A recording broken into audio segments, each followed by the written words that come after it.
Hello everyone, welcome to nonstar academy. देखिए, आज हम लोग बात करने वाले हैं सीसेप काउंसलिंग के बारे में। ठीक है, बेसिकली ये पूरा वीडियो आज सीसेप के रिगार्डिंग ही रहेगा और इस वीडियो को देखने के बाद आप लोगों का सीसेप से रिगार्डिंग कोई भी डाउट यहाँ पे नहीं रहने वाला है। आप लोगों ने अभी तक सुना होगा कि सीसेप बहुत ट्रिकी होता है, इसमें पैसा फंसने का चांस होता है, ये सारी चीजें आप लोगों ने सुनी होंगी।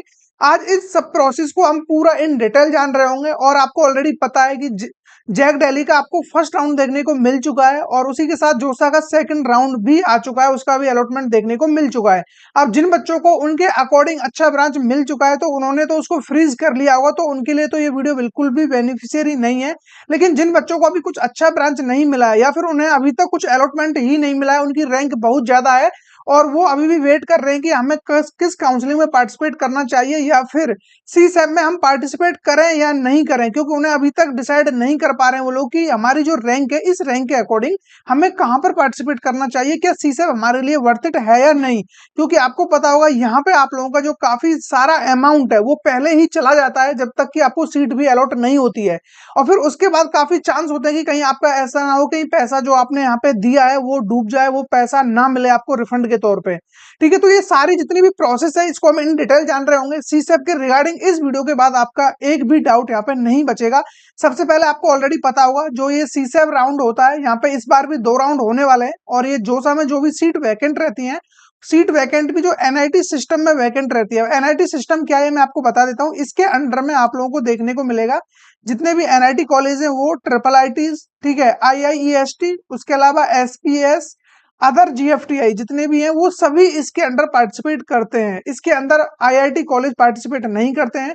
आईआईटी कॉलेज ओनली जोसा के अंदर पार्टिसिपेट करते हैं। जितने भी बच्चों को आईआईटी में एडमिशन मिलना होता है वो जोसा के थ्रू ही दिया जाता है।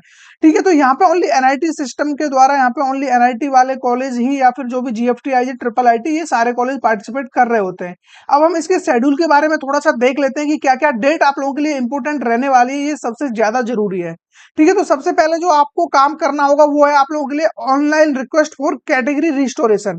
अब कैटेगरी रिस्टोरेशन क्या है ये मैं आपको बता देता हूँ। देखिए, जब आप लोगों ने ऑनलाइन फॉर्म फिल किया होगा जेई मेंस का, ठीक है, सपोज करो वहां पे आप लोगों ने अपना कैटेगरी वहां पे ओबीसी या फिर ईडब्ल्यूएस, एससी, एसटी, कोई ना कोई कैटेगरी वहां पे जरूर फिल की होगी और जब आप जोसा में पार्टिसिपेट किया होगा तो आप हो सकता है कि वो जो डॉक्यूमेंट्स आपको चाहिए था वो डॉक्यूमेंट्स नहीं दिखा पाए होंगे, तो उसके चलते हुए आप लोगों को as a general candidate consider कर लिया गया होगा। लेकिन सी सैप आपको अगेन मौका देता है कि अगर जो आपका इन जो भी ये टाइम निकला है इस टाइम लैब में यदि आपका जो डॉक्यूमेंट्स है वो रेडी हो चुका है तो फिर आप फिर से अपना क्लेम कर सकते हो उसी कैटेगरी के लिए। ठीक है, इसके बारे में इन डिटेल हम और बात कर रहे होंगे। उसके अलावा जो इसकी लास्ट डेट है कैटेगरी रजिस्ट्रेशन की वो 27 आपको देखने को मिल जाएगी जुलाई मंथ्स में। उसके बाद आप लोगों के लिए जो सबसे इंपॉर्टेंट डेट है वो है डिस्प्ले ऑफ वैकेंसी आफ्टर जोसा राउंड।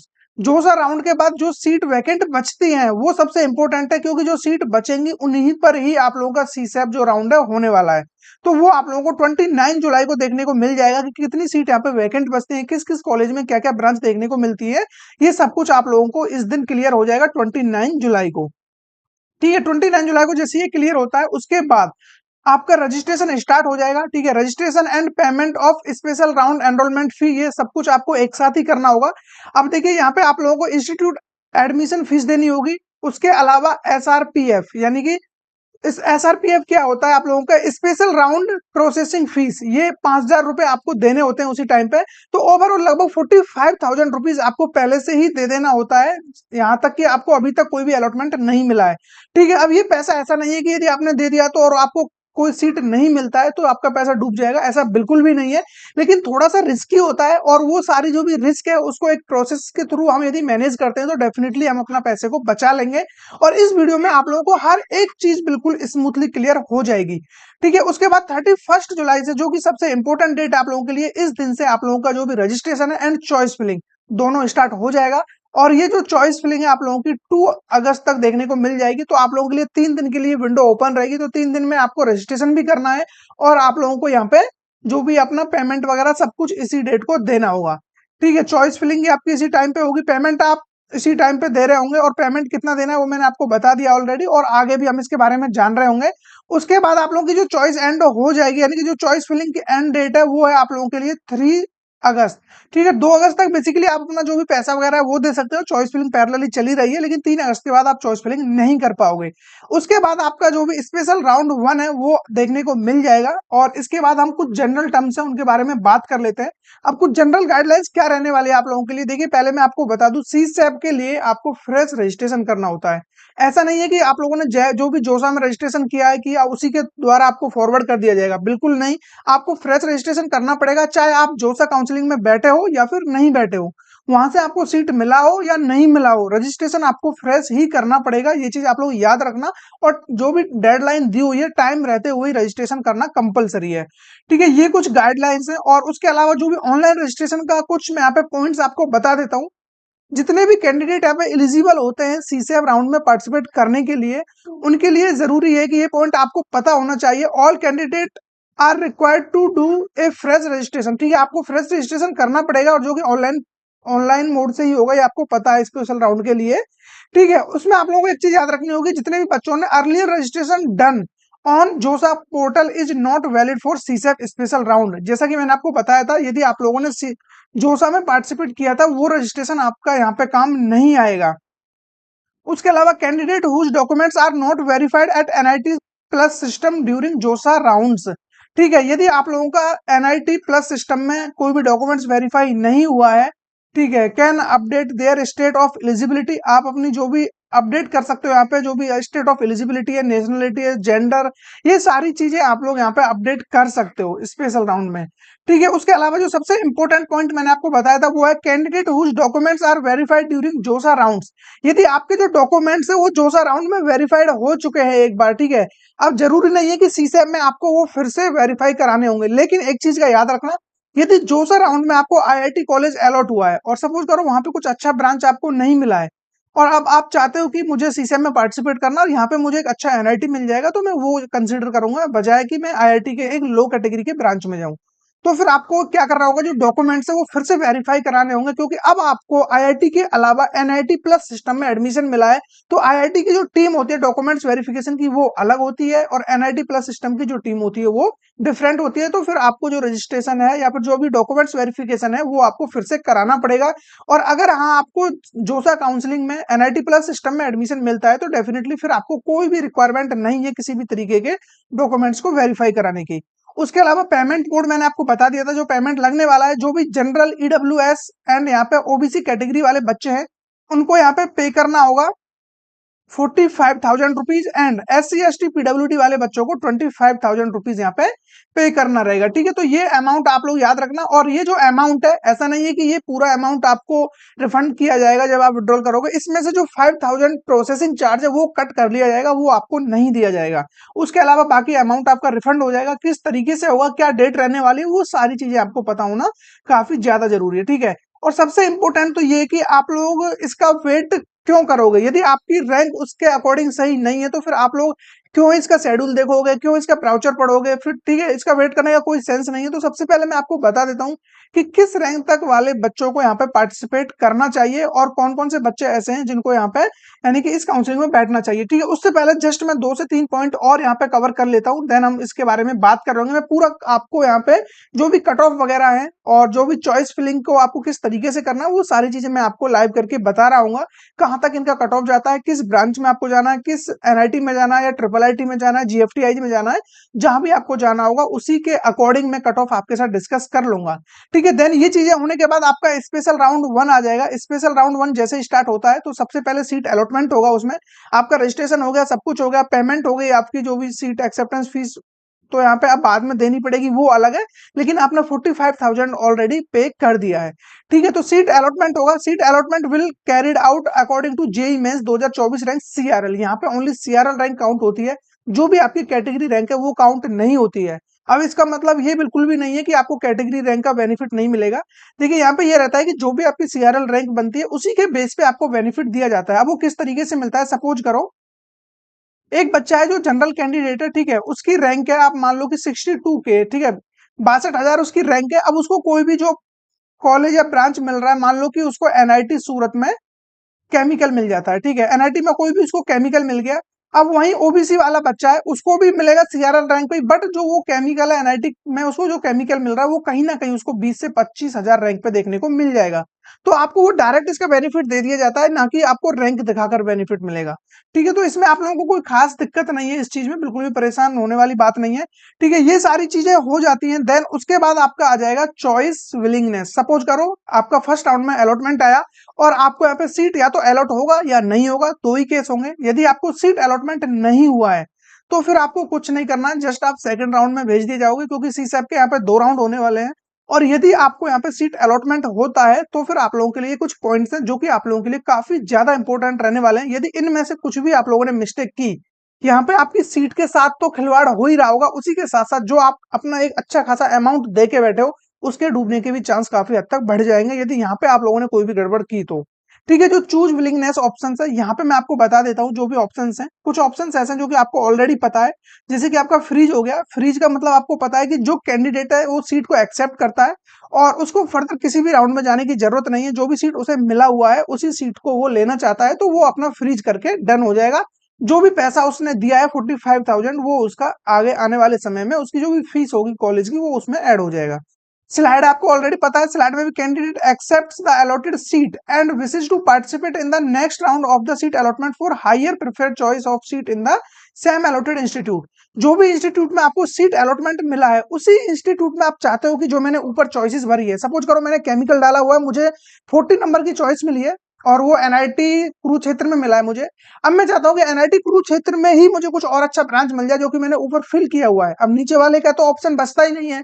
यदि आप यहाँ पे कोई भी चीज यहाँ पे यानी कि फ्रीज करो या स्लाइड करो फ्लोट करो, फ्रीज में तो आपका डन हो ही जाता है, फ्लोट या फिर स्लाइड, या इन दोनों में जो भी आपके नीचे के ऑप्शंस हैं वो इनवैलिड हो जाते हैं और ऊपर से ही आपको मिलेगा। तो स्लाइड आपको समझ में आ गया, जो भी कॉलेज या यूनिवर्सिटी आपको अलॉट हुआ है उसी में से ही आपको प्रोवाइड किया जाएगा। फ्लोट में आपका ये रहता है कि जो भी चॉइस आपको मिली है इसके एबव चॉइस में आप पार्टिसिपेट कर सकते हो, जो भी यहाँ पे नेक्स्ट राउंड में मिलने की संभावना होगी वो आपको दे दिया जाएगा। अब जो इसमें एक्स्ट्रा पॉइंट्स ऐड हैं जो कि सबसे ज्यादा इंपॉर्टेंट है वो है आप लोगों के लिए 3 पॉइंट्स और ऐड किए हैं, जिसमें से फर्स्ट है आप लोगों के लिए सरेंडर, एक है आपके लिए विड्रॉ और एक है आपके लिए एग्जिट। इनके बारे में जानना काफी ज्यादा जरूरी है। देखिए सरेंडर का मतलब ये है कि जो भी कैंडिडेट है वो अपनी सीट को रिजेक्ट करना चाहता है। अब वो सीट चाहे उसे, देखिए यहाँ पे ये नहीं है कि आपको फर्स्ट राउंड में सीट अलॉटमेंट मिला है, चाहे वो सीट आपको जोसा के थ्रू मिला हो क्योंकि आपने कहीं ना कहीं जोसा में पार्टिसिपेट किया होगा, या फिर आपको वो जो भी सीसेप राउंड का फर्स्ट स्पेशल राउंड हुआ है उसमें मिला हो, दोनों में कहीं भी आपको ये सीट अलॉट हुआ हो, यदि आप इसको मतलब कि सरेंडर करते हो तो आपकी दोनों सीट यहाँ पे चली जाएंगी। ठीक है, तो आप लोग ये चीज अच्छी तरीके से याद रखना। ऐसा नहीं है आपके मन में हो कि मुझे जोसा में तो एक एडमिशन मिला हुआ है, अब बस मुझे जस्ट सीसेम में देखना है, तो बाकी इसमें होता है तो ठीक है, नहीं तो मैं सरेंडर कर दूंगा, मेरा अमाउंट मुझे रिफंड मिल जाएगा। अमाउंट आपका रिफंड आ जाएगा, लेकिन आपकी जो सीट है यहां से भी कैंसिल कर दी जाएगी और जो जोसा में सीट आपको मिला हुआ है वो भी आपका कैंसिल हो जाएगा। ये चीज याद रखना। ठीक है, यहाँ पे और अगेन आप चाहते हो सरेंडर करने का सिर्फ यही मतलब है कि जो भी सीट आपके पास है वो आपकी गई, लेकिन आप नेक्स्ट राउंड में जाना चाहते हो, नेक्स्ट राउंड में आपका वेलकम है, वहां पे कुछ अच्छा मिलता है तो डेफिनेटली आप वहां पे पार्टिसिपेट करिए। बाकी जो ऑप्शंस आपके पास थे ऑलरेडी वो आपसे जा चुके हैं। अब इस सरेंडर का मतलब सिर्फ इतना सा है। अब तक आपको किसी ने यही बताया होगा कि राउंड 1 में जो मिला है वो छोड़ना पड़ेगा, लेकिन यहाँ पे ये रहता है कि जोसा में जो मिला है जोसा वाला भी आपको ऑप्शन छोड़ना पड़ेगा। उसके बाद आता है विड्रॉ। विड्रॉ का मतलब है कि जो भी सीट आपके पास है, फिर अगेन वो चाहे जोसा से हो या सी सेप्स के राउंड फर्स्ट से हो, ठीक है, जोसा के पांचों राउंड में से किसी में भी अलॉट हुआ हो या सीसेप के फर्स्ट राउंड में अलॉट हुआ हो उसको आप रिजेक्ट करते हो। देन आप बोलते हो कि नहीं मुझे अब आगे भी पार्टिसिपेट नहीं करना और मुझे जो भी है यहाँ से बाहर निकलना है, तो आपकी सीट कैंसिल कर दी जाएगी और आप यहाँ से बाहर हो जाओगे। ठीक है, तो ये भी सिंपल ऑप्शन है, लेकिन यहाँ पे अगेन याद रखना कि आपको यहाँ पे कोई भी ऐसा कोई ब्रांच या कॉलेज फिर आपके पास नहीं रहेगा। उसके बाद आपके पास ऑप्शन बचता है कि एग्जिट। एग्जिट का मतलब ये है कि आपको कोई भी सीट अलॉटमेंट नहीं मिला है, ना ही आपको जोसा में ना ही सीसेम में कोई भी सीट अलॉटमेंट आपको नहीं मिला है, और ना ही आप चाहते हो कि फर्दर में आगे पार्टिसिपेट करूं, क्योंकि आपने ऑलरेडी 45,000 रुपीज यहाँ दे रखा है। ठीक है, तो आप बिल्कुल भी नहीं चाहोगे कि मेरा पैसा आगे जाए और मैं आगे मुझे पता चला कि बिल्कुल लो कैटेगरी का कोई ब्रांच मिलेगा और मेरा पैसा चला जाएगा। क्योंकि यदि आपको नेक्स्ट राउंड में कुछ भी अलॉट होता है या फिर आपके पास पहले से कुछ भी अलॉटेड है, ठीक है, तो फिर आप लोगों का जो भी रिफंड है वो नहीं मिलेगा। ये चीज आप लोग याद रखना। तो बेसिक सा मतलब यही है कि आपको या तो अपनी ब्रांच छोड़नी पड़ेगी या फिर आपको उससे ही एग्जिट होना पड़ेगा। ठीक है, तो उसके बाद आप लोगों को डॉक्यूमेंट्स अपलोडिंग में आएगा। ठीक है, डॉक्यूमेंट्स में जो भी डॉक्यूमेंट्स आपको देने रहेंगे वो सारे डॉक्यूमेंट्स यहाँ पे अपलोड हो जाएंगे। लेकिन उससे पहले एक चीज और मैं बता दूं आपको, फिर यहाँ पे 45,000 रुपीज आप दे चुके हो, विलिंगनेस आपने चूज कर लिया, जो भी आपको चूज करना था, फ्लोट, स्लाइड, या फिर आप लोगों ने यहाँ पे फ्रीज किया होगा, जो भी कुछ आपको करना था आप कर चुके हो, ठीक है। और जो भी बच्चे यहाँ पे सरेंडर वाले थे, या फिर यहाँ पे जो भी रिजेक्टेड वाले, यानी कि ओवरऑल जिनको एग्जिट करना था, सरेंडर करना था या विड्रॉल करना था, उनकी बात हम यहाँ पे नहीं करेंगे, क्योंकि उनको आगे कोई भी पैसा नहीं देना है। तो फिर payment of IAF second, IAF होता है आपका इंस्टीट्यूट एडमिशन फीस, ठीक है। इंस्टीट्यूट एडमिशन फीस एक बार आप दे चुके हो पहले से ही, ठीक है। 30,000 रुपए, जो भी 35 आपने या 40 जो भी दिया था पहले, 40 प्लस 5 प्रोसेसिंग फीस 45 दिया था, और इस बार फिर अगेन आपको फिर से देना होगा सेकंड इंस्टॉलमेंट, वो होगी आप लोगों की, यदि आप जनरल, ईडब्ल्यूएस या ओबीसी कैंडिडेट हो, तो आप लोगों को यहाँ पे 35,000 अगेन देना होगा। और यदि आप SC ST वाले स्टूडेंट्स हो या पीडब्ल्यूडी में आते हो, तो 12,500 रुपए आपको यहाँ पे देना पड़ेगा, ठीक है। तो ये आप लोगों की सेकंड पेमेंट है, जो कि आप लोगों की अगेन ये एडमिशन टाइम पे जब भी आप कॉलेज में जाओगे, तो वहां पे आपका ये ऐड कर दिया जाएगा, ठीक है। ये सारी चीजें हो जाएंगी। उसके बाद अब आपका ऑनलाइन रिपोर्टिंग होगा, डॉक्यूमेंट्स वेरिफिकेशन इसके बाद होगा। जब आपकी दोनों फीस यहाँ पे सबमिट हो जाती हैं, देन अब आपका यहाँ पे जो भी है online reporting and documents verification देखने को मिल जाएगा, ठीक है। अब इसमें क्या होता है ऑनलाइन एंड डॉक्यूमेंट्स में, देखिए ये आपको मैं बता देता हूँ। यहाँ पे आपने जो भी फ्रीज, स्लाइड, फ्लोट जो भी करना था वो कर लिया होगा। After seat allotment in special round first, ठीक है, आपको जो भी फर्स्ट राउंड में सीट अलॉटमेंट हुआ है, इफ द कैंडिडेट ऑप्ट करता है वो फॉर फ्रीज, स्लाइड या फ्लोट एंड पे इंस्टीट्यूट एडमिशन फीस सेकंड, ये भी वो दे चुका है, दोनों फीस दे चुका है, फ्रीज, स्लाइड, फ्लोट ये सब कुछ कर चुका है। देन आपको यहाँ पे जो भी है ऑनलाइन रिपोर्टिंग होगी और डॉक्यूमेंट्स वेरिफिकेशन आपके हो रहे होंगे। इससे पहले क्या होता था, आपका जो भी है ये फिजिकली होता था, जो भी स्पोर्ट राउंड था, लेकिन अब ये चीज आपको जैक दिल्ली में देखने को मिलेगी। जैक दिल्ली का जो स्पोर्ट राउंड है वो फिजिकली होता है, लेकिन जो ये सीसेप का राउंड है ये ऑनलाइन ही होता है। ऑनलाइन ही आपको जो भी है यहाँ पे आपका, यानी कि जो भी चॉइस वगैरह आपने फिल किए उसी के अकॉर्डिंग अलॉटमेंट दिखेगा, और उसके बाद भी ऑनलाइन ही रिपोर्ट करना है, डॉक्यूमेंट्स वेरिफिकेशन करना है। अब मन में डाउट आ रहा होगा कि सर जो सीट हमें मिल जाती है, पेमेंट हो जाती है, उसके बाद हमें फिजिकली डॉक्यूमेंट्स वेरिफिकेशन कराने कब जाना होता है, तो वो मैं आपको बता देता हूँ। ये जब दोनों राउंड आपके हो जाएंगे, इसके बाद अब क्या होगा देखिए, जैसे ही आप ये स्टेप कर लेते हो अपना, उसके बाद आपका जो भी फीस एडजस्टमेंट एंड रिफंड का पॉलिसी आपके लिए लागू हो जाती है। अब फी एडजस्टमेंट क्या है, सपोज करो कि आपको जोसा में आपने पार्टिसिपेट किया था और वहां पे सीट को भी एक्सेप्ट किया होगा, नो डाउट आपने जो भी सीट एक्सेप्टेंस फीस आपने वहां पे दी होगी जोसा में, वो, और आपने सीसेम में अगेन पार्टिसिपेट किया है, तो जो पैसा वहां पे दिया था वो आपका यहाँ पे एडजस्ट कर दिया जाएगा, वो आपका यहाँ पे ऐड हो जाएगा आपकी फीस में। लेकिन अगेन एक चीज याद रखना अच्छी तरीके से, जितने भी बच्चों को सपोज करो जोसा के अंदर आईआईटी में सीट अलॉट हुआ था, ठीक है, आईआईटी में सीट अलॉट हुआ था, और अगेन अब वो सीसेम में एनआईटी प्लस सिस्टम में पार्टिसिपेट करता है, और उसको किसी भी एनआईटी, ट्रिपल आईटी, जीएफटी इसमें कोई भी कॉलेज अलॉट हो जाता है, तो फिर जो आपने आईआईटी के लिए पे किया था सीट एक्सेप्टेंस फी, वो आपको यहाँ पे किसी भी तरीके से ऐड नहीं होगा, और ना ही वो आपको रिफंड होगा। वो पैसा आपका जा चुका है, आपको एनआईटी प्लस सिस्टम के लिए जो भी फीस है उनकी वो देनी होगी। यहाँ पे ये एडजस्ट नहीं होगा, ये एडजस्टेबल नहीं है, ये चीज आप याद रखना। हाँ, लेकिन आपका एनआईटी प्लस सिस्टम में ही जोसा में मिला था और एनआईटी प्लस सिस्टम में ही आपका सीसेम में मिल रहा है, तो वो फिर एडजस्टेबल है, वो आपका एडजस्ट कर दिया जाएगा, ठीक है। अगेन मैं आपको बता दूं, जो भी आपका प्रोसेसिंग चार्ज होता है वो 5,000 रुपए होता है, ये आपका डिडक्ट कर लिया जाएगा। उसके बाद जो भी अमाउंट बचता है अगेन वो आपको दे दिया जाएगा। और विड्रॉल वाले बच्चों के लिए जो अपनी सीट विड्रॉल करते हैं, उनका प्रोसेसिंग चार्ज तो लगता ही है 5,000 रुपए, लेकिन उनका एक्स्ट्रा यहाँ पे 2,000 रुपए और देने होंगे, क्योंकि आप अपनी सीट को विड्रॉल कर रहे हो। जो भी सीट आपको जो सा ऐसी से आपने दी हुई है उसको आप वहां से एग्जिट मार रहे हो, उस सीट को आप छोड़ रहे हो, तो इसके लिए भी आपको अलग से यहाँ पे करना पड़ता है। और जिनको कुछ भी अलॉट नहीं हुआ है, डेफिनेटली उनको 5,000 अपना डिडक्ट करा के, और जो उनका रिमेनिंग 40,000 रुपीज है वो उनको बैंक अकाउंट में ट्रांसफर कर दिया जाएगा, ठीक है। अब वहां पे जो भी आप चेकबुक दिया होगा, या फिर आपने जो भी पासबुक दी होगी या क्रॉस चेक करके चेकबुक दी होगी, उसमें आपका पैसा आ जाएगा, ठीक है। इसके अलावा कुछ और पॉइंट बचते हैं तो आप मुझे कमेंट में बता सकते हो। मेरे हिसाब से तो इसके बाद आपका फिर सेकंड राउंड का जो भी है सेकंड राउंड आ जाएगा, एंड सेकंड राउंड के बाद आप लोगों का फिर फिजिकल रिपोर्टिंग होगा, ठीक है। जो भी डॉक्यूमेंट्स लेके जाने हैं वो सेकंड राउंड के बाद जाने हैं, और सेकंड राउंड में भी यही सारी चीजें हो रही होंगी। अब यदि मैं इसको समराइज करके आपको बता दूं एक बार पूरा प्रोसेस क्या रहने वाला है, ठीक है, क्योंकि ये प्रोसेस आपको एक बार समझ में आ जाएगा तो फिर आपको कोई भी प्रॉब्लम नहीं होगी। और हाँ, यहाँ पे सबसे ज्यादा प्रॉब्लम बच्चों को एक आएगा कि मेरा पैसा कहीं फंस तो नहीं जाएगा। ये सारी चीजें यदि आपको लगता है और आपको ये पूरा मैनेजमेंट समझ में नहीं आ रहा है किसी भी तरीके से, आपको लग रहा है कि थोड़ा रिस्की है, मुझे यही नहीं पता चल रहा है कि मेरी किस रैंक पे मुझे क्या कॉलेज मिलेगा, मुझे यहाँ पे पार्टिसिपेट करना चाहिए या नहीं, तो उसके रिगार्डिंग मैंने आप लोगों के लिए काउंसलिंग सपोर्ट बनाया हुआ है। यदि आप इस काउंसलिंग सपोर्ट को ज्वाइन करते हो तो डेफिनेटली आपकी काफी हेल्प यहाँ पे हो रही होगी। यहाँ पे मैंने आप लोगों के लिए काफी चीजें रखी हुई है, जैसा कि आप फीचर्स में देख पा रहे होंगे। यहाँ पे JEE main plus JEE advance के बेस पे जो भी पॉसिबिलिटी होगी किसी भी कॉलेज या इंस्टीट्यूट मिलने की, वो आपको 100% यहाँ पे दिलाया जाएगा।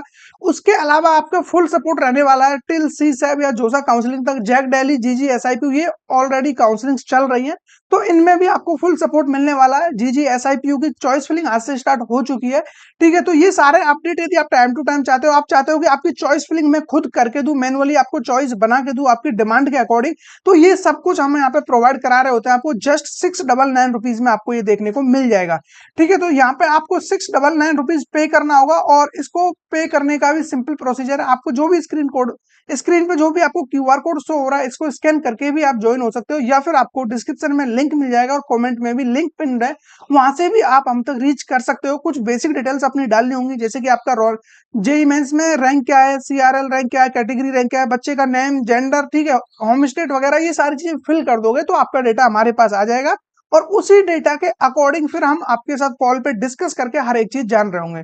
और अगेन यहाँ पे बता दूं मैं, जो आप लोगों के लिए यहाँ पे एक कॉल सपोर्ट भी रहने वाला है। आप एनी टाइम कितनी भी बार कॉल कर सकते हो, कोई भी यहाँ पे बाउंडेशन नहीं है। तो आपको जब भी कोई डाउट आता है तो कॉल करके भी वो क्लियर कर सकते हो, ठीक है। तो ये सारे आप लोगों के लिए फीचर्स यहाँ पे रहने वाले हैं, और ये फुली सपोर्टेड रहेगा आप लोगों के लिए टिल जब तक कि आपको एडमिशन नहीं मिल जाता है।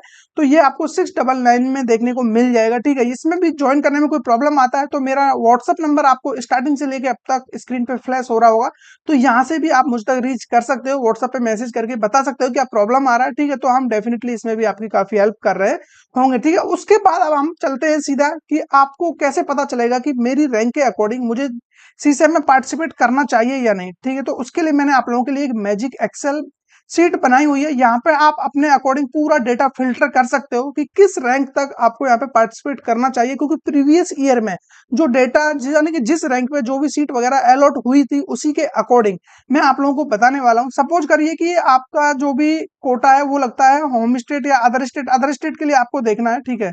अदर स्टेट में मैं यहाँ पे क्लिक करता हूँ, देन मुझे चेक करना है ओबीसी एनसीएल वाले बच्चों के लिए। जस्ट मैं ओबीसी एनसीएल पे क्लिक करूंगा, ठीक है। तो ये डेटा उसी के अकॉर्डिंग फिल्टर होता जाएगा। अब यहाँ पे जितने भी बच्चे हैं ये सारे ओबीसी एनसीएल के हैं, आप देख पा रहे होंगे, एंड अदर स्टेट वाले बच्चे हैं। अगेन मुझे देखना है, जेंडर मुझे न्यूट्रल रखना है, ठीक है, मेल फीमेल सबके लिए देखना है। और आप चाहते हो कि नहीं मुझे कुछ स्पेसिफिक ब्रांच चाहिए, तो उसके लिए भी आप यहाँ से सेलेक्ट कर सकते हो ब्रांच, ठीक है। सपोज करो मुझे यहाँ पे कंप्यूटर साइंस चाहिए या फिर मुझे कंप्यूटर इंजीनियरिंग चाहिए, जो भी आप चाहो यहाँ से सेलेक्ट कर सकते हो।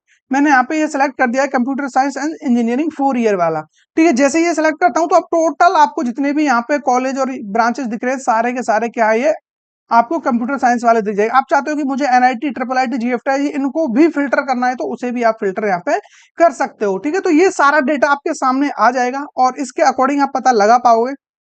अगेन अब मैं चाहता हूं कि मुझे अपने रैंक के अकॉर्डिंग देखना है, क्योंकि मुझे तो ये देखना है ना कि अब यहाँ पे तो रैंडम डेटा आ रहा है, कोई 15,000 रैंक पे मिल रहा है, कोई 10,000 रैंक पे, कोई 1 लाख रैंक पे। मैं कैसे डिसाइड करूँ कि मेरी रैंक के अकॉर्डिंग मुझे यानी कि किस गैप में आना है, या फिर कौन कौन से इंस्टीट्यूट है जो मेरी रैंक के अकॉर्डिंगली मुझे यहाँ पे कॉलेज या इंस्टीट्यूट प्रोवाइड हो रहे होंगे।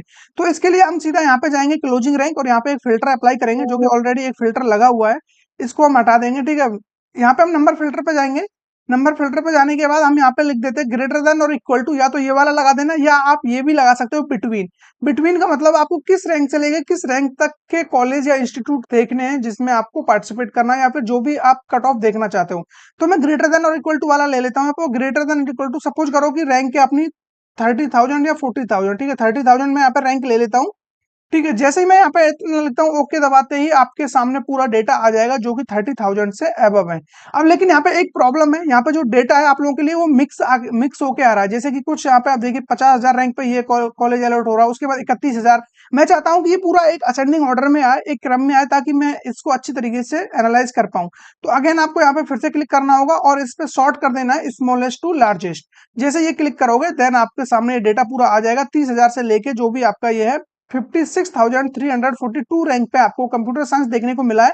अदर स्टेट वाले बच्चे को ओबीसी, एनसीएल, जेंडर न्यूट्रल और एनआईटी मिजोरम में। ठीक है, तो इस तरीके से आप पूरा डेटा फिल्टर करके पता लगा पाओगे। इससे आप आइडिया लगा सकते हो कि आपको किस रैंक तक पार्टिसिपेट करना चाहिए, क्योंकि अब मैं हर एक कैटेगरी वाइज आपको बताऊं कि आपको इस रैंक तक जाना चाहिए तो वो थोड़ा पॉसिबल नहीं है, क्योंकि यहाँ पे बहुत सारी कैटेगरीज है। हर कैटेगरी के अलग अलग बताना थोड़ा सा मुश्किल रहेगा, और वीडियो ऑलरेडी काफी बड़ा हो चुका है। आप ओपन कैटेगरी के लिए देखना चाहते हो, ओपन पर जस्ट क्लिक करो तो आपके सामने वो डेटा आ जाएगा। आपको एससी एसटी के लिए देखना है, एससी एसटी पे क्लिक करो, ये डेटा आपके सामने आ जाएगा। ठीक है, तो इस तरीके से आप इजीली पता लगा पाओगे। अगेन यहाँ पे आप फिल्टर लगा दोगे, इस तरीके से सॉर्ट कर दो इसको, तो अब आप देख पा रहे होंगे कि एससी एसटी वाले बच्चों के लिए एससी मैंने चूज किया था 1,40,000 पे आप लोगों को एनआईटी मिजोरम में सीएस देखने को मिल जाएगा। आई होप आप लोगों को इस तरीके से सारी चीजें समझ में आ जाएंगी और कोई भी दिक्कत आपको नहीं आने वाली है ये चीज डिसाइड करने में। ठीक है, बाकी तो मैंने हर एक चीज आपको बता दी है, और इसके अलावा यदि आप लोगों का कोई भी डाउट रह जाता है सीसैप काउंसलिंग के रिगार्डिंग या फिर किसी भी काउंसलिंग के रिगार्डिंग, तो वो मुझे आप कमेंट में पूछ सकते हो, उसका मैं आंसर यहाँ पे दे रहा हूँ। ठीक है, और बाकी व्हाट्सअप नंबर आपको मेरा आपके पास ऑलरेडी है, तो वहां से भी आप कांटेक्ट कर सकते हो। आई होप आप लोगों के जितने भी डाउट है वो सारे क्लियर हो गए होंगे। तो फिर मिलेंगे ऐसे किसी इंटरेस्टिंग टॉपिक के साथ, तब तक बने रहिए हमारे साथ।